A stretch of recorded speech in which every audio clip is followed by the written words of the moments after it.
real nesse momento.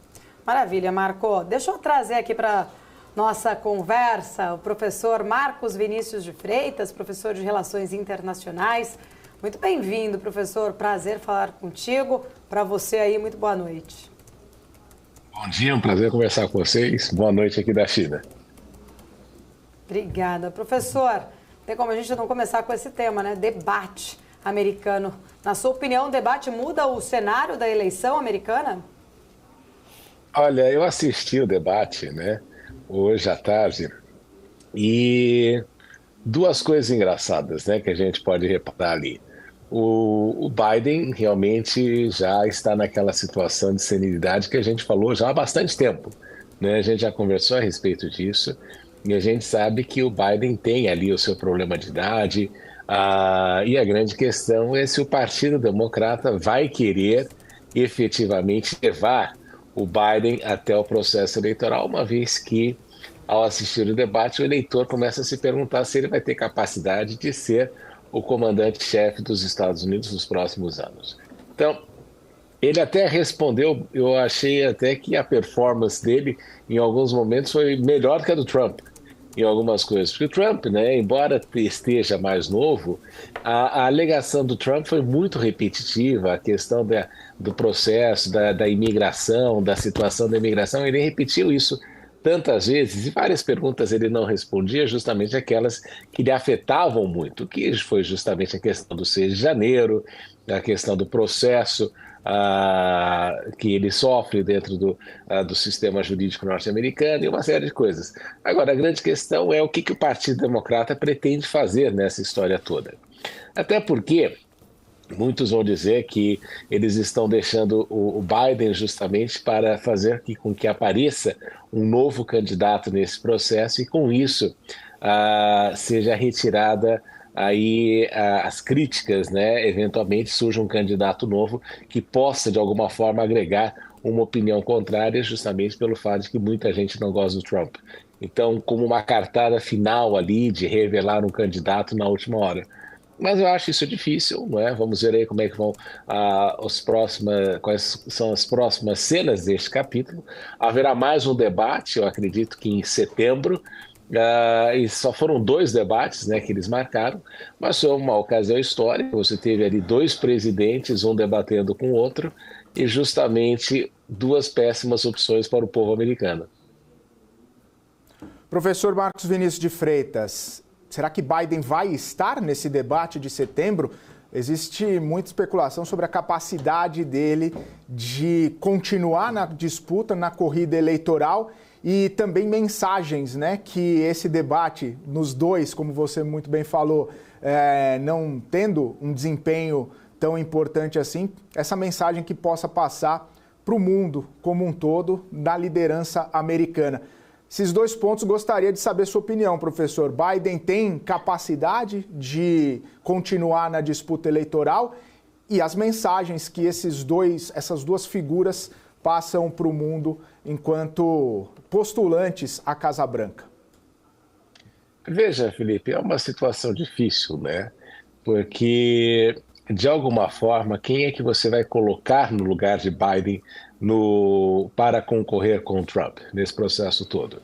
Não é? Você precisa ver ali quais seriam as opções. A Kamala Harris, a gente já sabe que ela tem uma percepção negativa por parte da opinião pública, justamente pelo fato de que não conseguiu ali, ao longo desses últimos 4 anos, ser entendido como uma opção viável como presidente dos Estados Unidos. Em segundo lugar, poderia ser, muita gente fica falando da Michelle Obama, mas qual é o qualificativo da Michelle Obama efetivamente para ser presidente dos Estados Unidos? É uma advogada, estudou, tudo isso, foi esposa, foi primeira-dama, mas isso qualifica alguém para ser presidente dos Estados Unidos? Em princípio, não.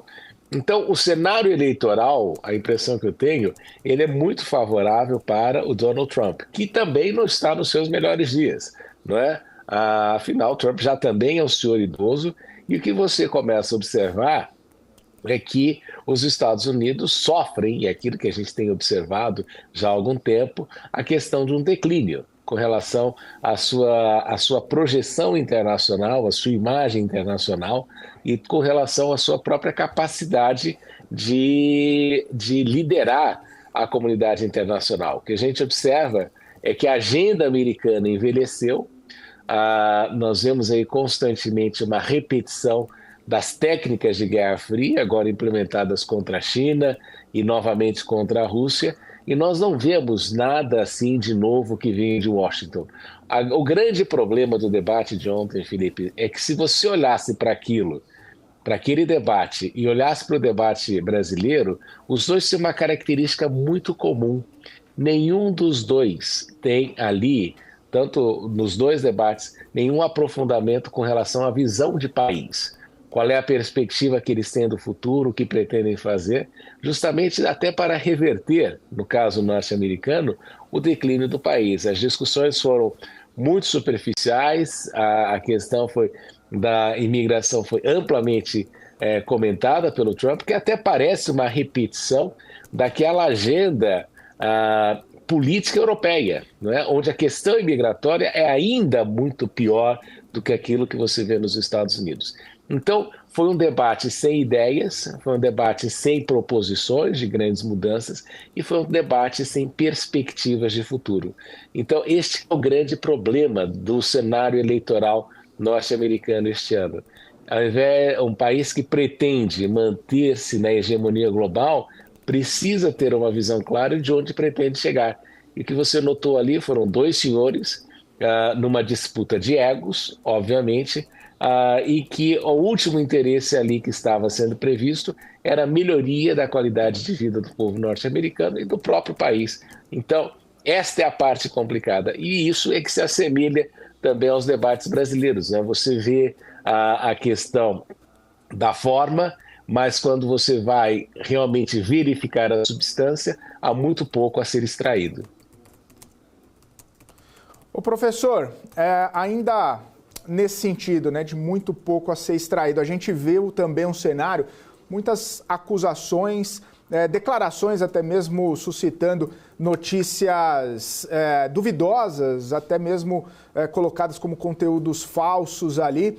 Que tipo de mensagem isso traz também, né, até para a população americana que vê os dois principais candidatos à presidência, os dois únicos candidatos à presidência, se utilizando desse expediente para tentar vencer um debate eleitoral, onde poderia, inclusive, ser colocado muito mais tema importante e, como o senhor muito bem trouxe aqui, que relevantes para a população que acabaram ficando escanteados. Essa retórica, essa comunicação falha dos dois candidatos pode trazer algum impacto, algum reflexo mais exacerbado, inclusive, ou até mesmo uma mudança de postura para os próximos, já que ficou pouco, já que foi muito criticado, né, essa postura dos dois postulantes? Felipe, eu não sei se você conhece uma frase, acho que era do Bismarck, né? Você já viu uma fábrica de salsicha, como salsicha é feita? Não é? Se você ver como se faz uma salsicha, você nunca vai querer comer salsicha na vida. E essa é a grande questão que você observa ali do debate político, em que houve ali uma série de comentários, mas nada efetivo que você pudesse tirar algo de proveito efetivamente com relação àquilo que vai acontecer nos próximos 4 anos. Esse é o grande problema do resto do mundo, que assiste aquele debate justamente vendo essa fábrica de salsicha da política americana sendo feita, horrorizado com o resultado que isso vai ter no final do processo. Então, esta que é o grande desafio que o mundo enfrenta hoje em dia quando olha para aquele cenário eleitoral. Então, quando nós vemos aquilo que aconteceu no debate norte-americano, nós começamos realmente a perguntar como é que este país vai liderar o processo nos próximos 4 anos. Veja, o Trump mesmo acenou ali com a questão da OTAN, do fato de que ele poderia movimentar-se diferentemente com relação à OTAN. Então, o que a gente vai notando nessa história toda é de que a política vai perdendo a capacidade de obter resultados efetivos que impactem profundamente e de forma positiva a vida das populações. E o grande problema disso tudo é que quando você está fazendo a salsicha lá, quando eles estão fazendo a política, a verdade é a coisa que desaparece. né? E a gente sabe que existem 3 lugares que a gente sempre fala que não existe, a verdade sempre desaparece, né? Uma é na política, o outro é na guerra e o terceiro é na pescaria. E o que você notou ali foi justamente que cada um lança dados diferentes com relação àquilo que está acontecendo, cada um dizendo que o seu governo é a melhor coisa que aconteceu na história norte-americana. Né? Tanto se você olha o Trump como o Biden defendendo, e ali é um processo de defesa do seu histórico na presidência, você observa que os dois estão ali dizendo que o seu governo é o melhor da história e é por essa razão que eles devem ser reconduzidos a um segundo mandato na Casa Branca. Mas não é a primeira vez que isso acontece. Essa história de mentira em processo eleitoral nos Estados Unidos já é muito antiga. E eu me lembro que quando Bill Clinton participava dos debates, já começava a ter uma série de coisas que eles chamam de verificação de fatos, o fact-checking, para você confirmar se aquilo que o presidente está falando é verdade ou não, se aquilo que os candidatos estão falando é verdade ou não. Coisa que a gente precisava ter no Brasil, porque nós temos muitas vezes candidatos que gostam de vomitar números e quando você vai verificar, aquilo ali nada mais passa do que ser uma forma de tentar ludibriar o eleitorado. Com a graça dos céus, as agências de notícias e a própria imprensa já desenvolveu os mecanismos de verificação daquilo que foi dito. O grande problema, e aqui é o grande desafio, é quando a imprensa, de alguma forma, assume o lado de um dos candidatos. E aí a verificação com relação àquilo que é dito quanto a verdade ou não, deixa de ser uma coisa isenta. Então já existe, a gente sabe que mentira, infelizmente, e inverdades prevalecem na política, coisas que jamais serão realizadas também são prometidas. Políticos gostam de debater assuntos que eles não vão resolver no seu mandato, mas, infelizmente, é assim que o jogo é operado dentro das democracias e é assim que nós temos observado nos últimos anos. A sorte é que sempre existem aqueles que vão verificar a veracidade daquilo que está sendo afirmado.